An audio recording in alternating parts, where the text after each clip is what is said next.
Ce tableau est considéré comme le chef-d'œuvre absolu d'un des plus grands artistes japonais de l'histoire. Pourtant, le paysage qu'il montre n'a jamais existé tel quel. Son auteur s'appelle Hiroshige, et cette estampe fait partie d'une série immense, les 69 stations de la route du Kizoken. La scène montre un batelier qui fait avancer sa barque chargée de bois à la perche, suivi d'un second homme qui pousse un radeau de rondins sous une pleine lune éclatante. Le Kizoken était une route historique traversant les montagnes du Japon pour relier Edo, l'actuel Tokyo, à Kyoto, l'alternative montagneuse à la grande route côtière du Tokaido. Cette estampe précise représente l'étape de Seba, dont le nom signifie littéralement « lavage du cheval », en référence à une légende samouraï vieille de plus de 800 ans. Mais la vérité est tout autre.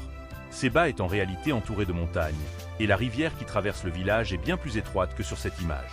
Hiroshige a en grande partie inventé ce paysage. Imagine-toi debout sur cette berge, au crépuscule, n'entendant que le bruit de la perche dans l'eau et le vent qui agite doucement les branches des saules. Techniquement, chaque couleur de cette estampe provient d'une planche de bois différente, sculptée à la main, puis imprimée une par une avec une précision presque parfaite. Il existe même plusieurs versions colorées de cette même estampe, imprimées à partir des mêmes planches de bois, mais avec des teintes différentes selon les tirages et les époques. Cet art japonais a d'ailleurs directement influencé la peinture occidentale. Des artistes comme Monet ou Van Gogh collectionnaient et étudiaient ce genre d'estampes. Un incendie a détruit une grande partie du village de Seba à la fin du 19e siècle. Aujourd'hui, il ne reste presque rien du Seba de l'époque d'Edo. Ce qu'il faut retenir, ce tableau est resté un chef-d'œuvre non pas parce qu'il est fidèle à la réalité, mais parce qu'il capture une atmosphère si parfaite qu'elle a survécu au lieu réel qui l'a inspiré.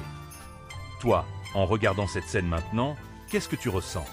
Du calme, de la nostalgie, ou une forme de mélancolie face à ce lieu qui n'existe plus vraiment? Dis-moi ça en commentaire. Si tu veux découvrir encore plus de secrets sur notre monde, abonne-toi pour ne rater aucun épisode.